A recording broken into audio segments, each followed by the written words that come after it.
ఒక ఆచారం 2000 మందిని బతికించింది. ఒక సంప్రదాయం 400 కుటుంబాలను మహా విపత్తు నుంచి రక్షించింది. ఈ ఆధునిక ప్రపంచంలో ఇలాంటివి వినడానికి వింతగానే ఉన్నా నిజం ఎప్పటికీ మారదు. ఉత్తరాఖండ్లో సంభవించిన భారీ హిమపాతం నుంచి ఈ దేశపు మొట్టమొదటి గ్రామం ఎలా బయటపడిందో తెలిస్తే ఖచ్చితంగా ఆశ్చర్యపోతారు. పూర్వీకులు చెప్పిన కొన్ని ఆచార సంప్రదాయాల్ని ఎందుకు పాటించాలని చెప్పడానికి ఇదే ఎవరెస్ట్ అంత ఎగ్జాంపుల్.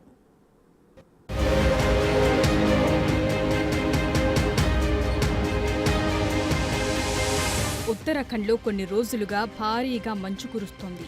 ఈ క్రమంలో బద్రీనాథ్ క్షేత్రానికి సమీపంలో భారీగా మంచు చర్యలు విరిగిపడ్డాయి. వాటిని తొలగించే క్రమంలోనే 55 మంది కార్మికులు మంచులో చిక్కుకుపోయారు. వారిలో 50 మందిని ఇండియన్ ఆర్మీ రక్షించింది. కొందరి పరిస్థితి విషమంగా ఉండడంతో జోషిమఠ్ ఆసుపత్రిలో చికిత్స పొందుతూ 4 ప్రాణాలు కోల్పోయారు. మరో 5గురిని కాపాడేందుకు సహాయ చర్యలు కొనసాగుతున్నాయి.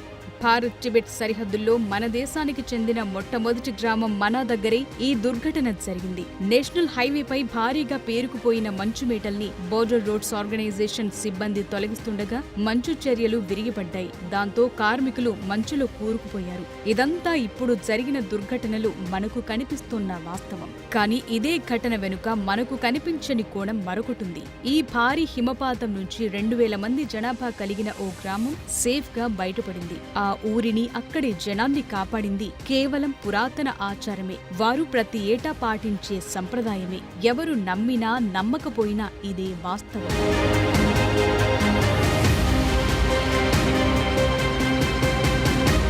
హిమాలయ శిఖరాల్లో 2000 మంది జనాభాను కలిగి ఉంది మన గ్రామం. ఈ భారీ హిమపాతం సంభవించే సమయానికే అక్కడి ప్రజలు ఊరు ఖాళీ చేసేశారు. శుక్రవారం మన గ్రామానికి సమీపంలో మంచు చర్యలు విరిగిపడి ఆ మార్గంలో ఉన్న ప్రతి దాన్ని తుడిచిపెట్టే సమయానికి ఊళ్ళో ఎవరూ లేరు. ఈ దుర్ఘటన గురించి తెలిసాక మన గ్రామ ప్రజలు తామెంతో అదృష్టవంతులమని, తమకు ఆ దేవుడి ఆశీస్సులు ఉన్నాయని చెప్తున్నారు. ముఖ్యంగా శతాబ్దాలుగా ఆచరిస్తోన్న వలస సంప్రదాయమే తమను కాపాడిందని బలంగా నమ్ముతున్నారు.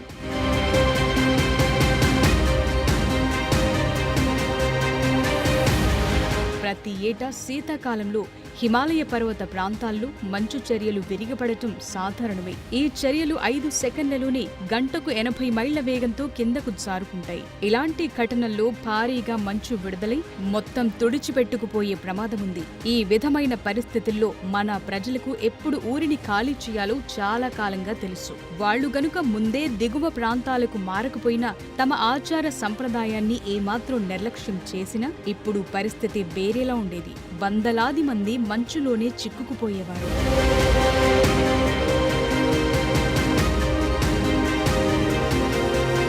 ప్రతి నవంబర్లో బద్రీనాథ్ ఆలయం తలుపులు మూసిన తరువాత మన గ్రామ ప్రజలంతా వలస వెళ్లటం మొదలు పెడతారు. కఠినమైన శీతాకాలం నుంచి తప్పించుకునేందుకు వారంతా తమ ఇళ్లు, జీవనోపాధిని వదిలేసి చమోలి జిల్లాలోని గోపేశ్వర్, జ్యోతిర్మఠ్, జింక్వాన్ లాంటి దిగువ ప్రాంతాలకు తరలి వెళ్తారు.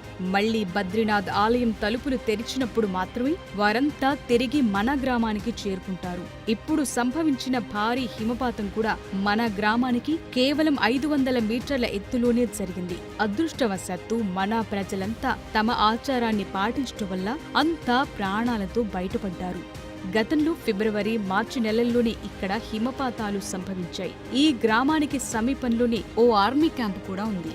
ముందే ఊరిని ఖాళీ చేయటం వల్ల 400 కుటుంబాలు విపత్తు నుంచి తప్పించుకున్నాయి.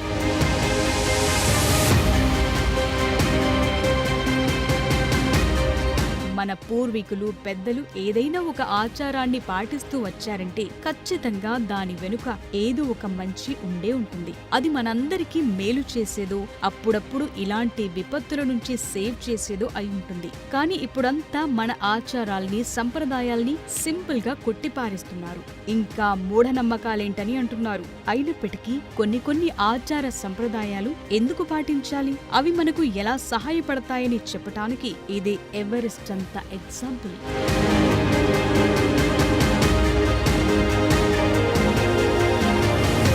హిమాలయ పర్వత శ్రేణుల్లో నెలవైన ఈ మనా విలేజ్ ఘనమైన చరిత్ర, పురాణాలతో ముడిపడి ఉన్న ప్రాంతం. మహాభారతంలో ద్రౌపది సరస్వతి నదిని దాటేందుకు భీముడు పడగొట్టిన భీమశిల ఇక్కడే ఉంది. ఇక్కడే వ్యాస గుహ ఉంది. ఈ మనా గ్రామంలోనే వేదవ్యాసుడు మహాభారతాన్ని పఠించాడని, దాన్ని గణపతి లిఖించాడని పురాణాలు చెప్తున్నాయి. ఇక్కడి నుంచి పాండవులు స్వర్గరోహిణి అనే మార్గం ద్వారా స్వర్గానికి చేరుకున్నారని చెప్తారు. 1962 వరకు ఇండో టిబెటన్ మధ్య మన గ్రామం వాణిజ్య మార్గంగా ఉండేది. భారత్ నుంచి ధాన్యాలు, చక్కెర, వస్త్రాలను సప్లై చేసేవారు. టిబెట్ నుంచి రాక్ సాల్ట్, బోరాక్స్, ఉన్ని వచ్చేది. అయితే చైనాతో యుద్ధం తరువాత ఈ సరిహద్దును మూసేశారు. దాంతో వాణిజ్యం ఆగిపోయింది.